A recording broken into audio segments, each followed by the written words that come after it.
welcome all of you to today's eNoam session. This is a high point of my week. I just want to let you guys know. I'm glad to see all your faces, and we're here to study together.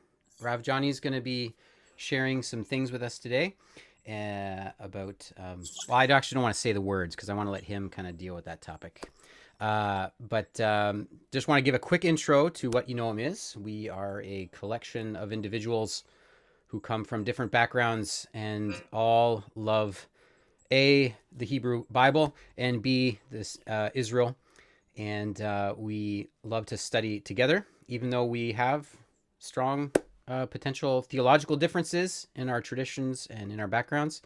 But we can love one another, spend time together, talk about the Torah together, and do this thing that we like to call honor and enjoy one another. So with that, I'm going to pass on to Johnny here, the control, and let's get into the discussion today.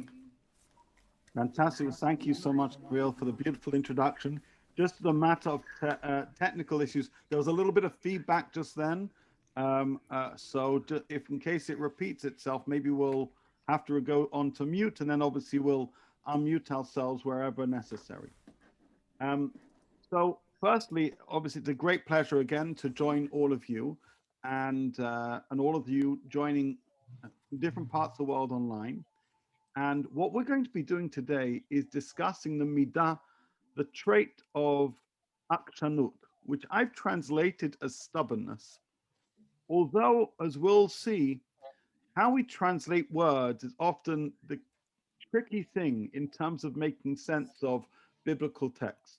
So I'm translating this Hebrew word akshanut to stubbornness, but I'd like the jury to hold itself out in terms of necessarily concluding that that's the meaning of that word. And what we're going to do, as previously, is go through a variety of biblical texts and try and make sense of them. And in so doing, gain a better appreciation of the biblical ethic or opposition to stubbornness. And what we're going to do is begin with quite a well-known story, one which we've touched on already before, the story of the golden calf, what they say in Hebrew, Egel Hazahav. And that story teaches us so much about sin and punishment and forgiveness. And it's in that story where we first encounter an interesting phrase, a phrase which in Hebrew is Am Kasher Oref, which I've translated as the hard-necked people. And this is a phrase used about the Israelites repeatedly in the Torah, and seemingly not in a flattering way. And when a nation is described in that way, it certainly would suggest that being stubborn and being hard-necked is not something you'd want to do. That would seemingly end our conversation. We're going to proceed to see how that term kasher and how a similar term ikesh is used throughout the Bible, and in so doing, individuate between the meanings of these words. And then, as we reach a certain conclusion, speak about, shall we say, positive stubbornness, as well as, of course, negative stubbornness. So that's our journey. We're going to be talking about the word kasher, meaning hard, stiff-necked, ikesh, seemingly stubbornness, and how one is certainly not a good thing, how one perhaps has some positive elements therein. And with that, we're going to begin. And we begin with the first time in which this phrase in Hebrew, which I've put in bold on the right-hand side, Am Kasher Oref, is used. You can see this here. I'll put a square around there. Which in English is a hard-necked people, okay? And what I want us to do is reflect on this story. And this story comes straight after the Israelites have built the golden calf. They've built this Egel HaZahav. And God instructs Moses, go and descend, for your people that you have brought up from the land of Egypt have acted corruptly. This comes when the Israelites do something which is truly unimaginable. Just 40 days previously, they'd heard the word of God. They'd seen, in many ways, the presence of God in some manner or another. They knew that they were going to be given the laws of God. And yet, for some reason, they miscalculated when Moses was going to come down. They gave up hope, or they thought he died. And in the interim, which was probably no more than a day or so, they built an idol and they started worshiping it. And when Moses was told by God what was going on, and Moses descends, he is aghast. And here I'll read the English for the simple purposes of smooth reading. They have quickly turned away from the path that I've commanded them. They have made themselves a molten calf, and they have prostrated themselves before it, slaughtered sacrifices to it, and said, "These are your gods, O Israel, who have brought you up from the land of Egypt." And the Lord said to Moses, "I've seen this people, and behold, they're a amkashe orefu. They're a hard-necked people. Now leave me alone, and my anger will be kindled against them, that I will annihilate them, and I'll make you into a great nation." The first time we encounter this phrase, amkashe orefu, a hard-necked people, is where the emotions are raging in response to building of this terrible idol, just only weeks after the Israelites had heard the word of God. This is not said in a positive sense, that somehow this people, even though they'd be taken out of the land of Egypt, a land which was immersed with idolatry, even though this people had seen plenty miracles of God in that period of time, even though they'd heard the word of God, they're still hard-necked. They're still unbending in terms of their preparedness to believe fully in God. They're still stubborn. They're still entrenched in the idolatrous ways that they'd learnt while in Egypt for 210 years. So this is the first time we encounter this phrase, and as I say, it comes with a sense of harsh criticism, a sense of disdain.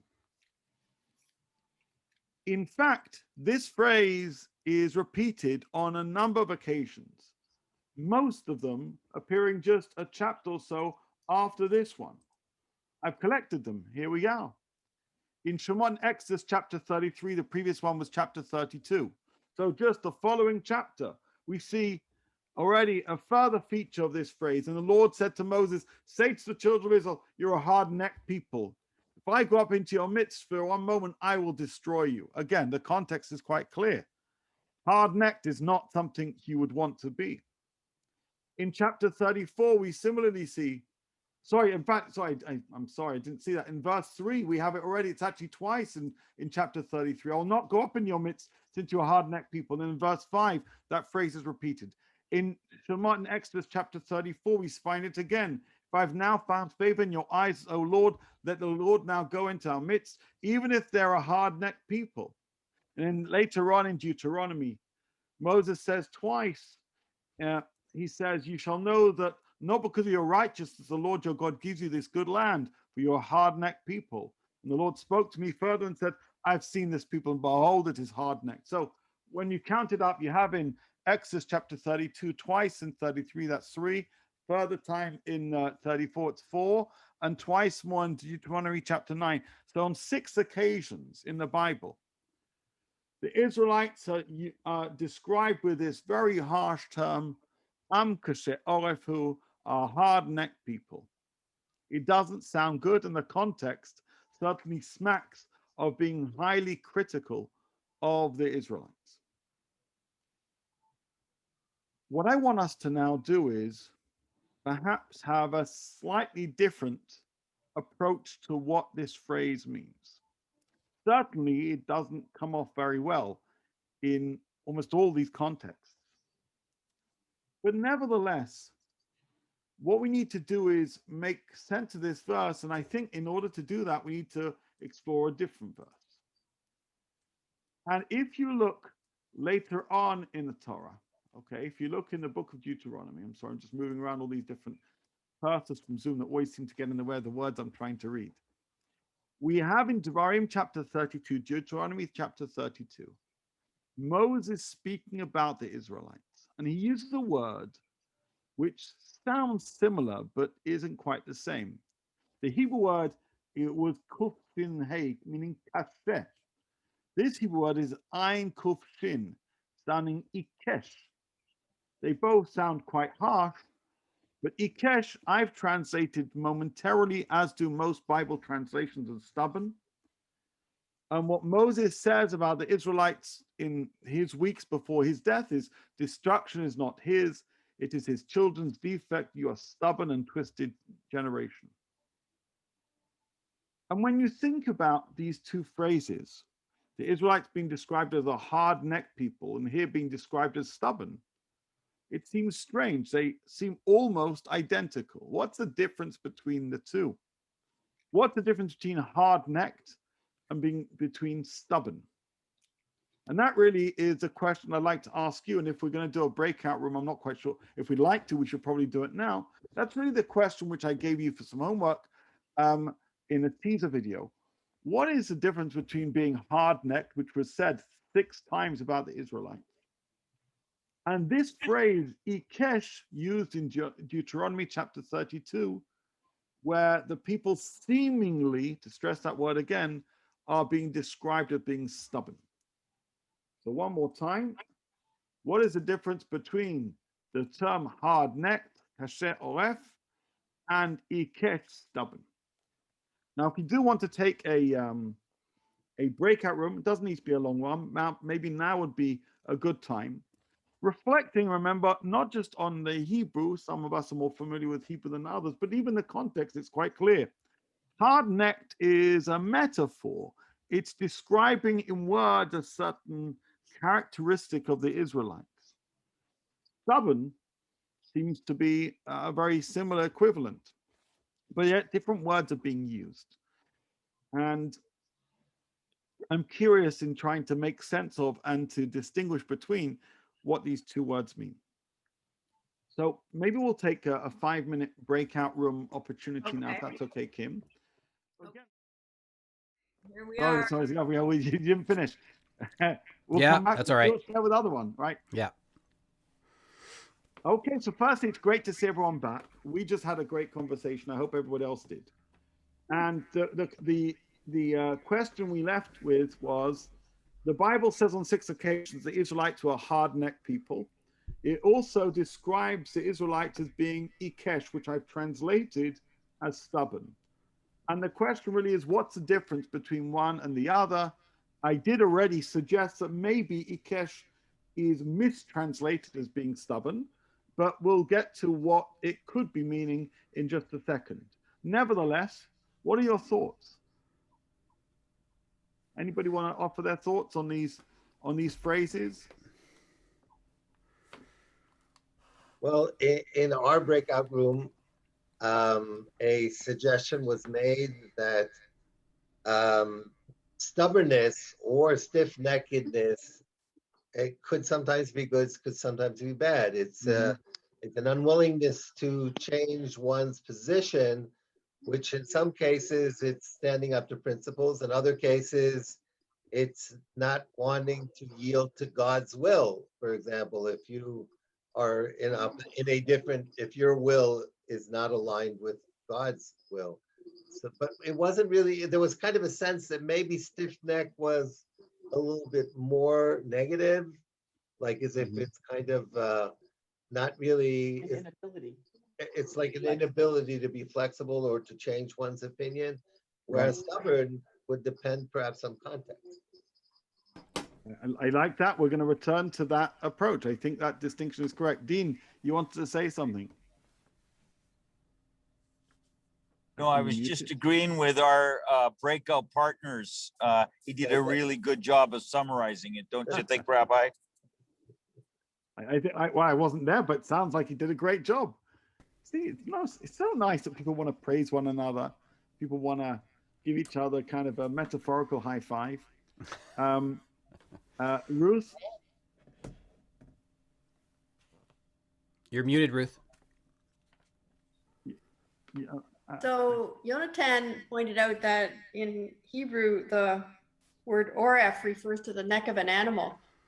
And in English, if you are trying to steer an animal that's stiff-necked, it just keeps going. It won't allow you to rein it in any direction. If it's a horse or a team of oxen, because it just keeps its neck straight. It won't turn its head.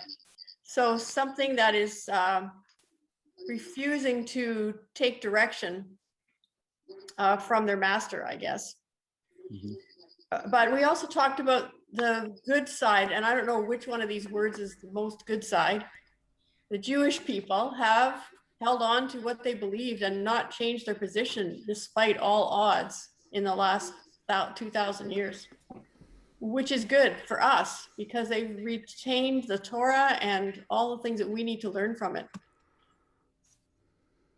Right, so there is this duality, which is exactly right. That's the kind of direction we're going to be going to, which is there's obviously a negative trait called stubbornness, of being unbending. That's not good.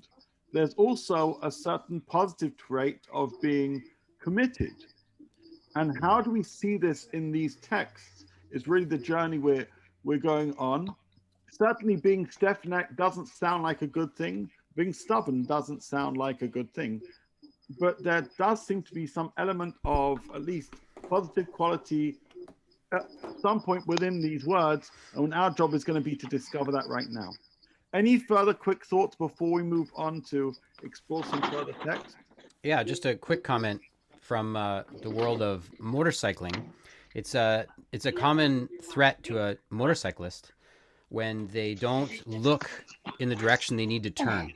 And this leads to accidents for novice drivers or very nervous motorcyclists, because there's something about your body alignment where the moment you look in a certain direction, there's something that happens where you will engage and move in that direction. And the inability to change where you're looking is very dangerous to you in the context of you riding a motorcycle around, turns. You have to be able to look where you're going and adjust. And I remember being trained that was you have to be very mindful of engaging yourself and looking where you need to go, not where you don't want to go or where you were going before. So just kind of stiff-necked is not good in that context. Gabriel, because that really reminds me of what I was thinking too. I was thinking about Mrs. Loth and turning into a pillar of salt, and that her neck was turned back to the path, the stone, because she could not turn her head around to look to the future. Right. That's very interesting. I'll add even more to that. Interesting. The rabbis of the Midrash, although I think they're a little bit unkind to her, they say that the etymology of the name Orpah, remember who then leaves Naomi and goes back, is the same word Oref, that she turned her neck and went back home. As if to say, when push came to shove, she felt that was a right fate for her. Itself, actually, she did nothing wrong, but nevertheless, in contrast to Ruth, where she saw things that others didn't see, Orpah felt the need to go back to her ancestral home. And so that name Orpah has the word Oref in it, and the rabbis mention that in their discussions. So we have all these interesting interpretations. Any final thoughts on this before we just segue towards a further series of verses? Okay. Yes, I do. The Lord spoke to me one time, it's Lily, about being stubborn. Yes. And when he spoke to me, it was not a good thing. I'll just throw that in. Being stubborn is generally not considered to be a good thing. I would fully agree with that. And I think that seems that there's no question a firm biblical ethic. And it's essential that we emphasize this. Those 6 times where it says hard-necked do not sound positive. And that phrase, ikesh, stubborn, certainly does not sound positive. And to take it further, I want to worsen our translation in as much as sharpen the translational word ikesh. Because you'll remember, can you see the top verse here? This is what I previously translated from Deuteronomy chapter 32, saying that the word ikesh translates as stubborn. But I also kind of said that's a bad translation. And if you look throughout the rest of the Bible, you'll notice the word ikesh doesn't just mean stubborn. It means something even worse. It means crooked. Have a look in the book of Micah, which says it explicitly. Chapter 3, which basically means, and all the straight things will be bent, will be made crooked. In Psalms, we're told similarly, Ve'im ikesh titpatal, with the crooked one, you'll deal crookedly. And similarly in the book of Proverbs, book of Mishlei, ikesh lev lo yimatzah. Now, what that tells us is the phrase ikesh, which we previously translated as stubborn, actually means something even less positive or even more negative, to be more precise. It means to be crooked. Now, what the difference between stubborn and crooked, as we said beforehand, you can be stubborn and sometimes for good, sometimes for the bad. To be crooked, there's never a good time for a person to be called ikesh, and it comes out right. And so to answer the question in many ways, which I asked, I mean, I did something no teacher should do, which is ask a question which is really unfair, especially given the hints I gave you, which is there's a huge difference between hard-necked and stubborn, because that second phrase doesn't mean stubborn. That means stubborn. Right? It means crooked, and that's way worse. You see, hard-necked is to be focused, unbending, generally not a good thing. Crooked means to be manipulative, means actually you're bending, but always for things which are unjust, immoral. That's far, far worse. Hard-necked means you can be sincere, just unprepared to make a change. Crooked means you're never sincere. It means that there's something wrong because of your attitude, rather than there's something about you that's inflexible in terms of moving on. Hard-necked, we said in our group, is somebody who is unable to look behind them and have a sense of context. Whereas somebody who is crooked is always trying to play games and try and find things that work for them, and often are at the disadvantage of others.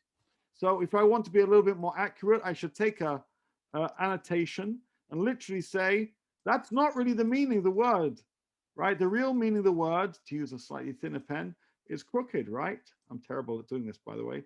I don't know why I'm doing this, just to show you that I know how to use this tool on Zoom. Anyway, but the point is, it means crooked. And ikesh, therefore, is a far, far worse trait.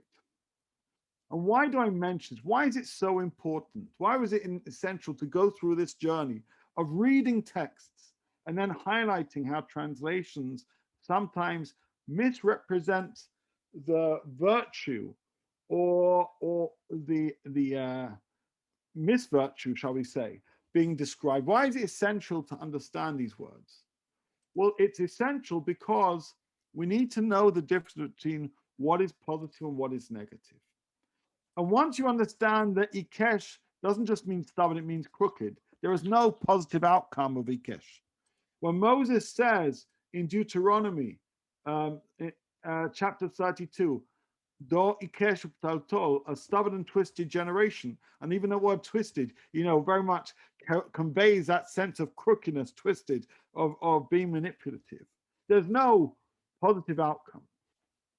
But when we actually go back to those 6 times where the phrase hard-necked is used, we may find that there are times where being hard-necked isn't actually as bad as we think. But being hard-necked sometimes is a necessity. And how we harness the positive quality of kasher oref, while always staying away from the negative quality of ikesh, that's really the tricky formula that a person of faith is needed. What do I mean by that? Well, a person of faith who is pushed to give up their faith and is hard-necked and says, I'm going to stay true to it, we wouldn't say that's a negative.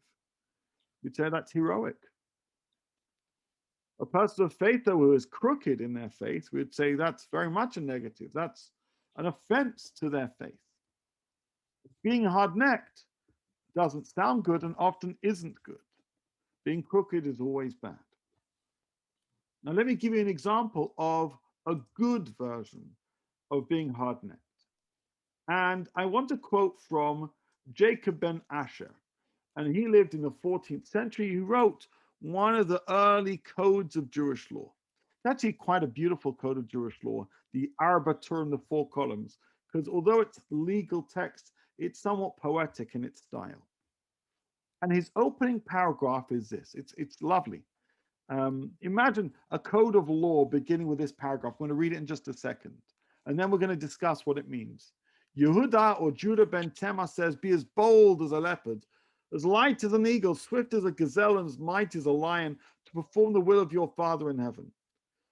He specified 4 things concerning the service of the Creator may be blessed.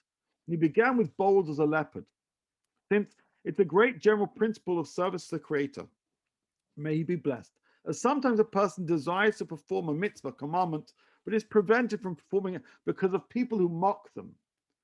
Therefore, he warned that one should have fortitude against the mockers and not refrain from performing the mitzvah. The first line in one of the earliest codes of Jewish law basically says, be hard-necked, be stubborn to a certain level in terms of your service of God.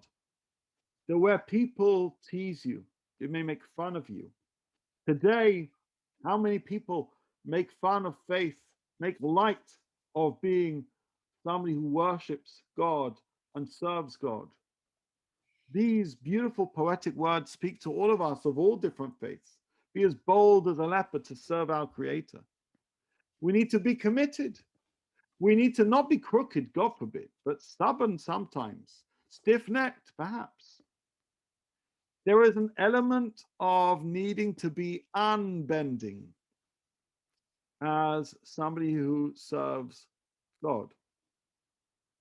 Now, it's always a tricky balance, by the way, because if you're too unbending, then you become this thing called ikesh. And if you're too flexible, then you lose sight of your principles. You have to have the right balance. And let me tell you how the rabbis described it. They said, what is used to write the Hebrew text in a Torah scroll?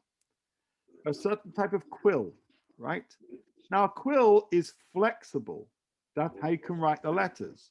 But it's also somewhat hard, otherwise you wouldn't be able to hold the ink. And they said, that's why the Torah scrolls are written with a quill. That you have the right balance of inflexibility, that it has its own strength as a quill, but also flexibility that it can adapt to the letters being written. A person shouldn't be stiff-necked, absolutely. They certainly should never be crooked. But although they should be flexible, they should also know to be as bold as a leopard. And so you have this very interesting balance. That we have a little bit of feedback. We have this interesting balance of being harsh and flexible, unbending and unmovable. And that itself is what it means to be a servant of God. Any quick thoughts before we move on? There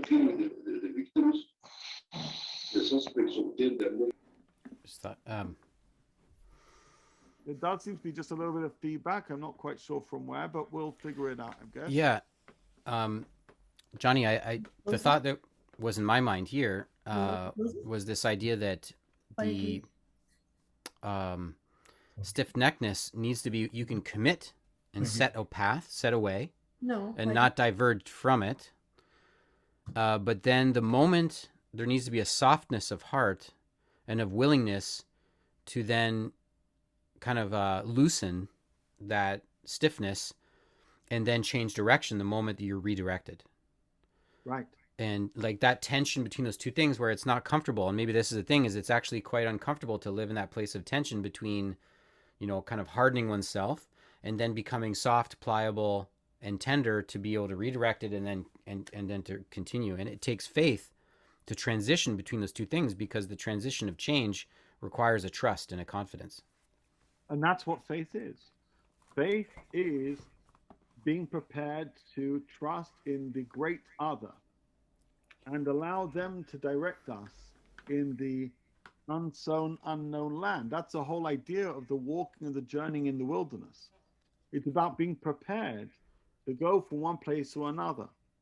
You know, when the Israelites left Egypt, according to the rabbis of the Midrash, they were a little bit anxious. They actually weren't quite sure where they were going. a little bit afraid of what was going to be in their future. And they were saying to themselves, maybe we should stay in Egypt. But then they were encouraged to leave, if not even nudged on a more practical level by Moses. And they started their journey. And whenever they got the balance wrong, whenever they were always thinking about how they were rather than who they could be, this is where they fell, and this is where they committed errors. There need to be flexible in terms of faith in God, but committed in their service of God. That's really what their calling was, and that's really what our calling is. How to show that flexibility, but also how to show that absolute commitment.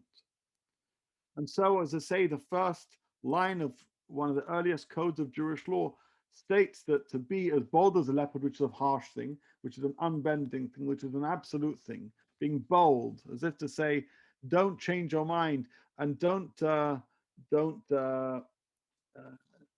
bend to the teasing of others or the mocking of others. Be as light as an eagle, but think about what that also means. An eagle is able to move in the sky very easily. Swift as a gazelle, similarly, might as a lion. When you think about these descriptors, what you have are two which are much more about firmness and two which are much more about flexibility. And I think that's why this is a beautiful way to introduce the laws of God, to introduce expectations of divine service. But I want to take things just a little bit further.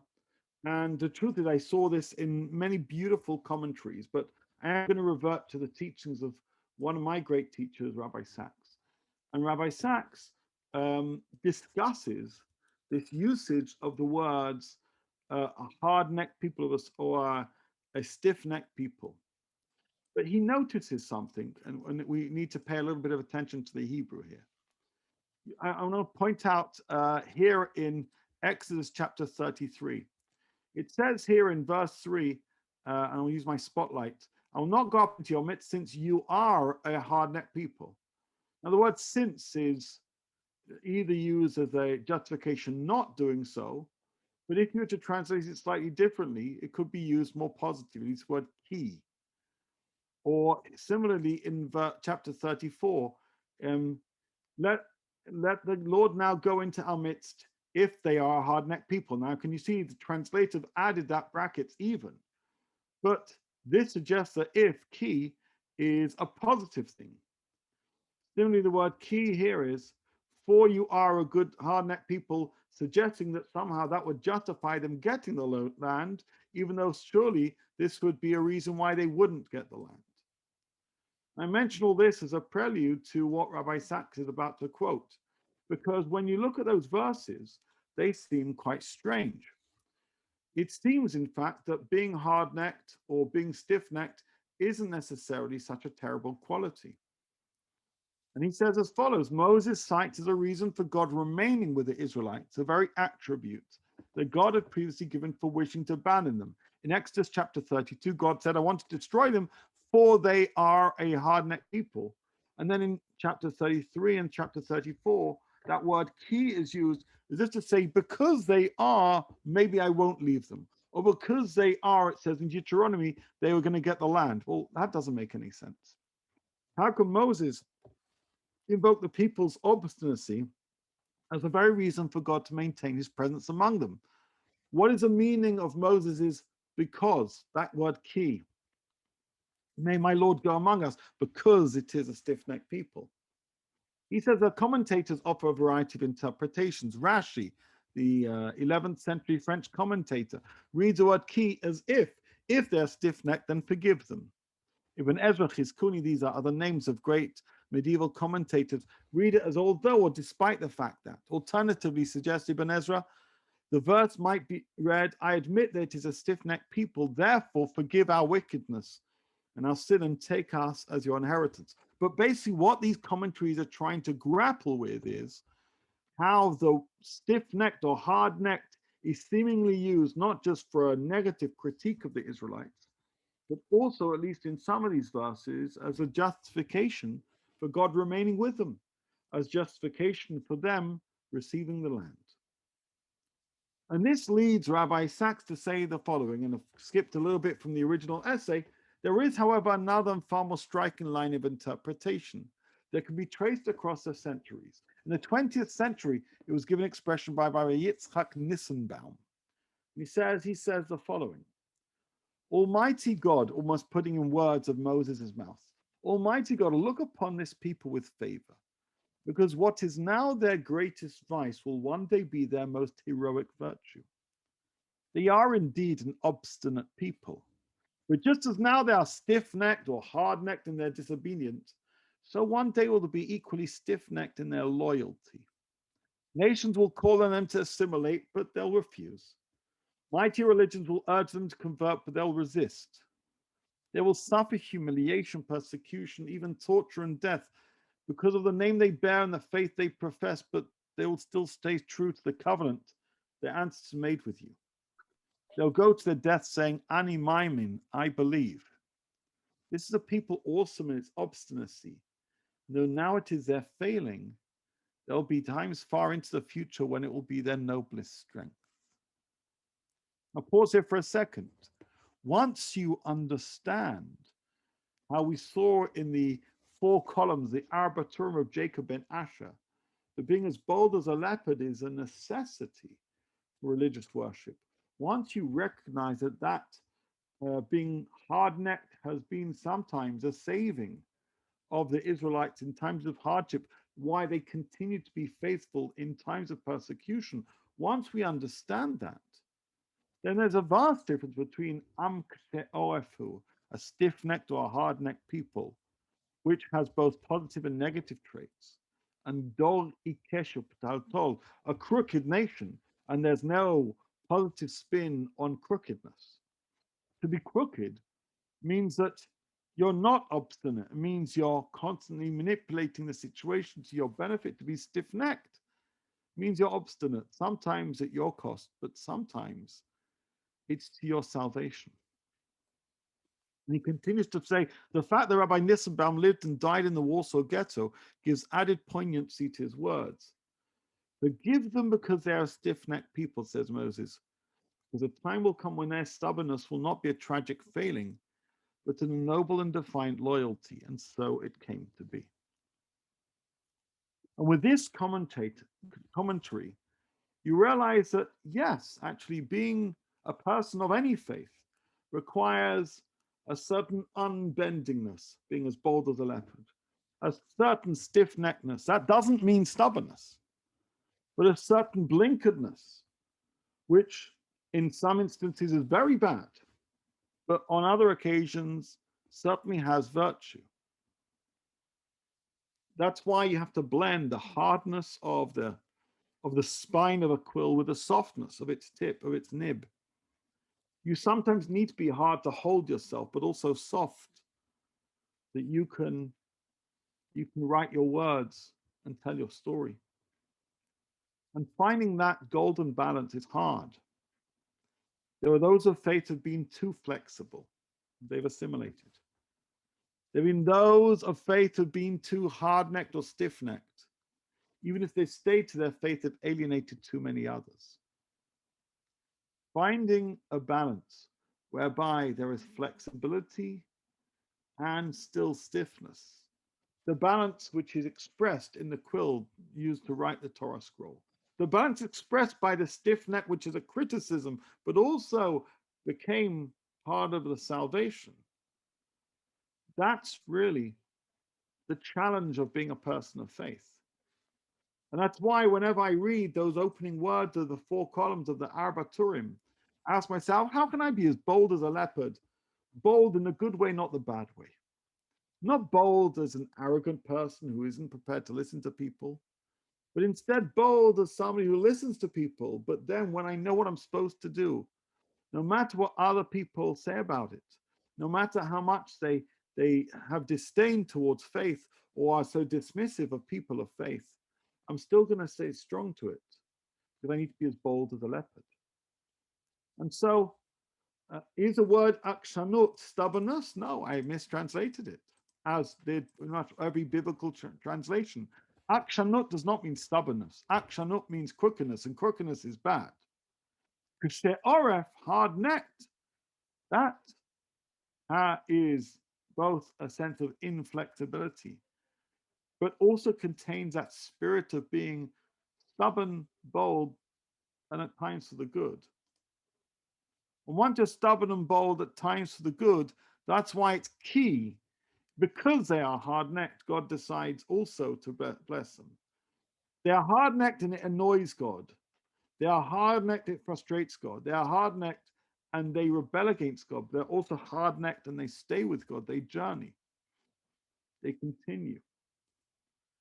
And there is something quite profound about the quality of being hard-necked. Not something you want to be only, but it is something you need to foster, something you need to have.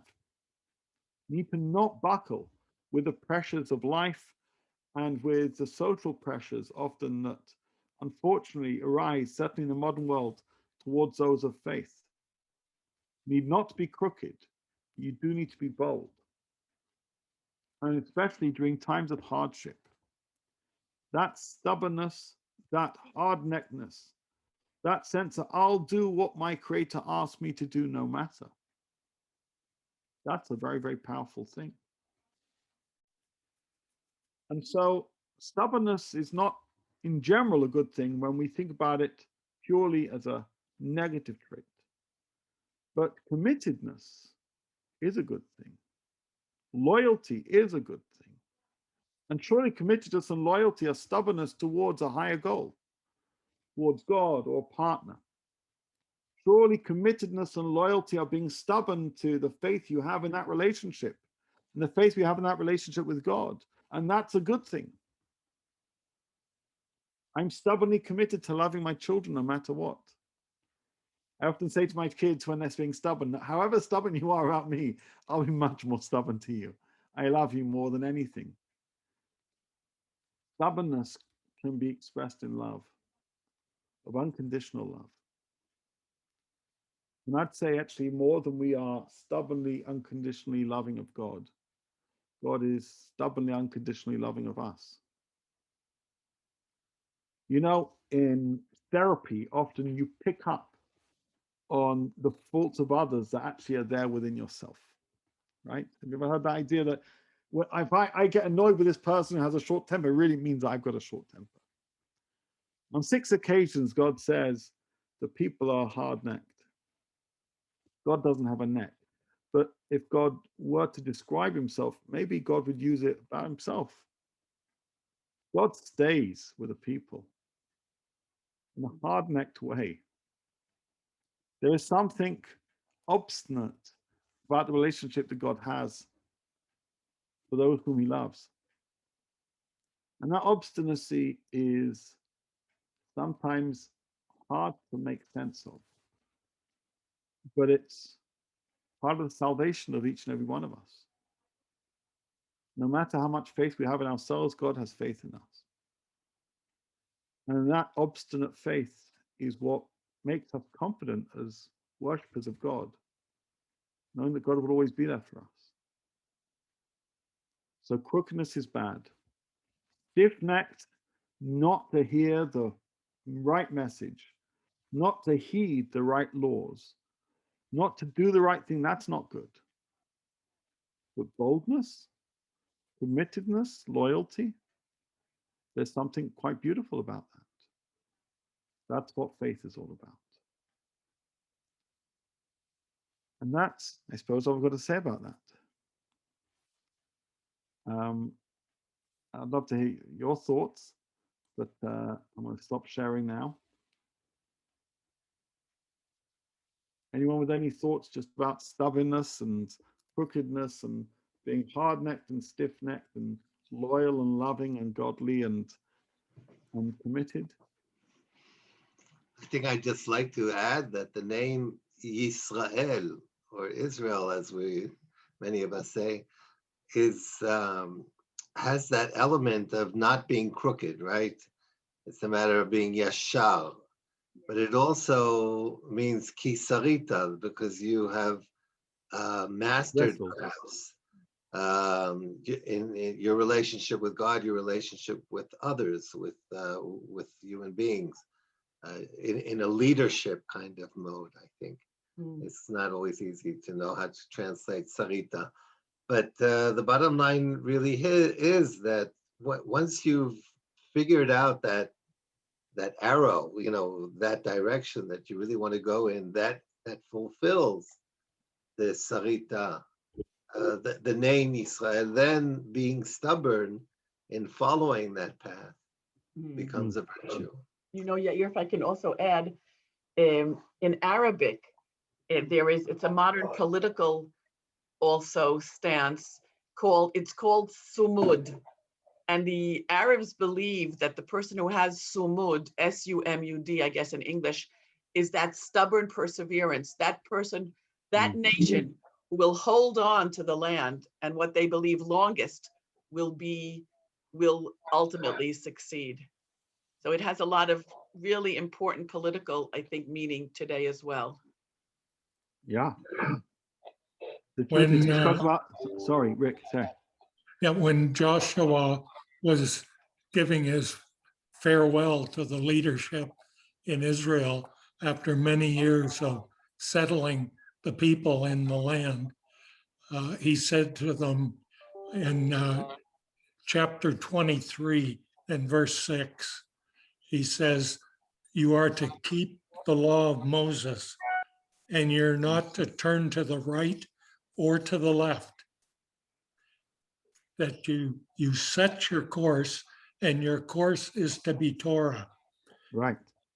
And don't get sidetracked with the gods of the nations around you. That'll just get you into trouble. But be fixed and turn neither to the right or the left. Right, that's a beautiful example. Strong. Where really, exactly, it's almost, it's literally code for be stiff-necked, right? Yes. And that's a point. Being crooked is never acceptable. Being stubborn is often problematic. Being stiff-necked, if directed in the right direction, that's a good thing sometimes. It's knowing where you're going. And what you need, though, and I suppose it'd be the last random thing I say is, you just need to have confidence that the direction you're facing is the one you should be. That's why we all need teachers. Because teachers, they kind of take you and they say, no, don't look in this direction. That's useless. They move you over here and they say, it's a bit like when I was young and I had a piano teacher. They'd make sure I was sitting exactly in the right place. And once you're in the right place, then you can play piano. If you're sitting in the wrong place on the piano, or you're holding the wrong an instrument in the wrong way, no matter how hard you try, you're probably going to get it wrong. They need to be mechaven you, which both means give you the right direction, but also get you in tune. And then, and once you're in tune, you know where you're going. Okay, sounds like we've had a good conversation. I just want to mention that I think because of God's mercy, that he stays with his people. And Yes. in spite of maybe at times we were stubborn, and that he is awesome to direct us and turn our head in the right direction. Absolutely. That's a beautiful thing. And I think that's, again, somewhat alluded to that, this idea of being there absolutely unconditional. And there's something exquisite about unconditional, unbending, bold presence that we're blessed to have in God in our life. Amen. Okay, my friends, at least I've got to go, unfortunately, but I wish you all a fabulous week. Thank you. And you Shavua Tov. Thanks Thanks again for a being wonderful stiff-necked session. with us. really, really excellent. All right. Thank Thank you you. so much. Bye, everyone. Take care, everyone. Bye. Bye, Have a everyone. great week. Thank you. Shavua Tov. Shavua Tov. Shavua Tov.